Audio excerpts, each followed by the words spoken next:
Wow. We were saying very difficult to follow with words after listening to this amazing music that speaks so strongly to our hearts and to our minds. I think this is the best of Europe, what you've just been playing. And it really moves us. I think moves me certainly. And it's a message of Europe to the rest of the world. I think this is not only European, it's universal.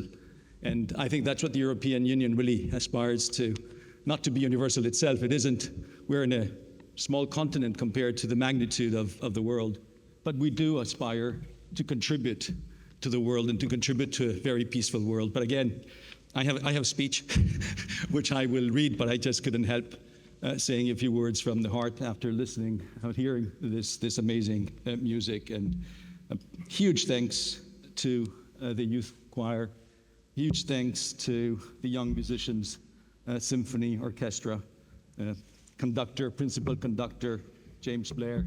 My very dear friend, which I haven't seen yet today, I hope he is here, Roger Bramble, chairman of the youth orchestra. Thank you.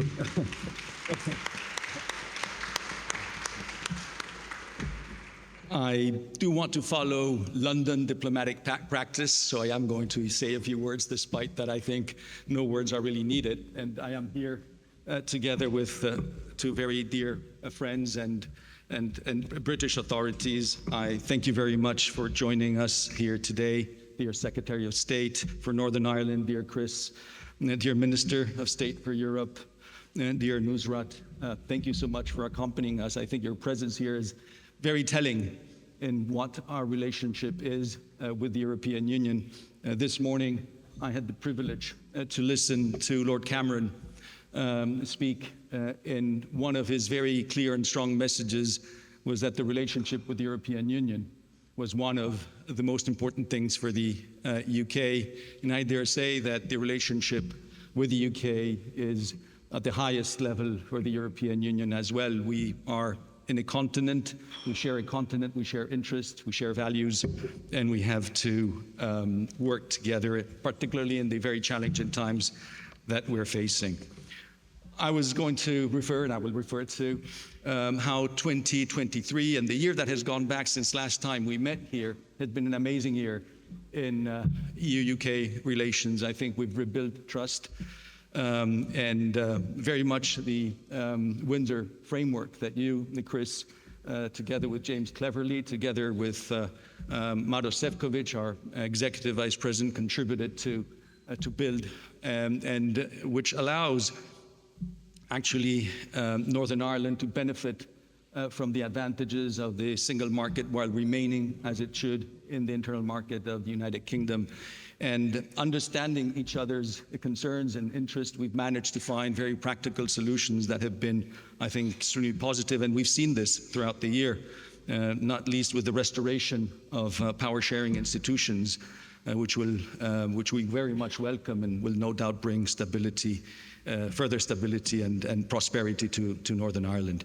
So I pay tribute to you, Chris, and your team for the excellent work done and the friendship and cooperation that accompanies our engagement on this important issue. And this agreement on Windsor actually allowed us to further develop the potential of the treaties that govern our relationship, the Trade and Cooperation Agreement, the Withdrawal Agreement. The UK is again part of Horizon and Copernicus. Scientific programs, we're working together on issues ranging from new sources of energy to new frontiers in biology, artificial intelligence, and outer space. And our researchers keep Europe at the forefront of scientific and technological development.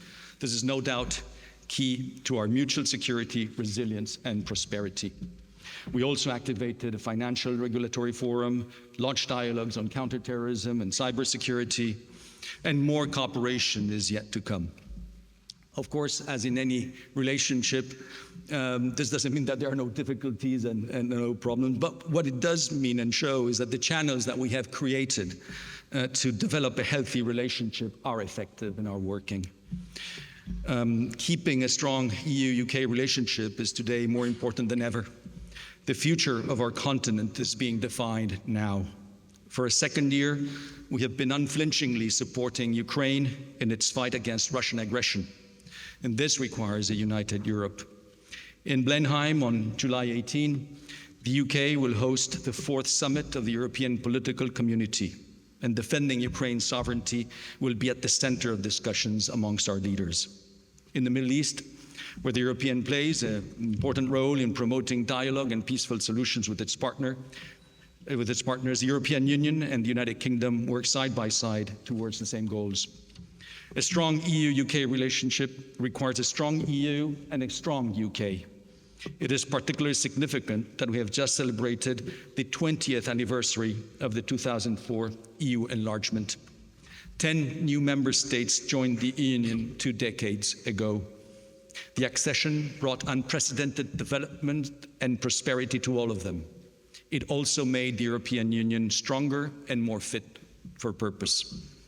Together, member states addressed effectively the 2007 financial crisis, pushed forward the EU project through the adoption of the Lisbon Treaty in 2009, joined forces to fight and then recover from the COVID crisis, and are now responding with determination to the Russian war against Ukraine. Today, this is an important reminder, as 10 other European states have embarked in the process of acceding into the European Union. The European Union is already the vertebral column of Europe's security and prosperity.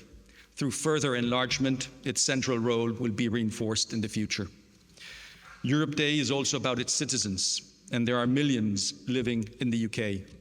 Allow me to thank the organizations, member states' embassies and consulates supporting EU citizens in the UK, and also the British government for the responsiveness and assistance on this matter. We will soon be launching an award to recognize yearly outstanding contributions from civil society organizations. Finally, democracy remains an indivisible part of our union. I want to use today's gathering to emphasize the importance of the elections to the European Parliament and to call on the millions of EU citizens in the UK to exercise their voting rights in June. This strengthens the European Union's democratic legitimacy. It also intervenes at a crossroads in European history. I encourage citizens to assume their responsibilities and guide the choices European leaders will be called upon to make.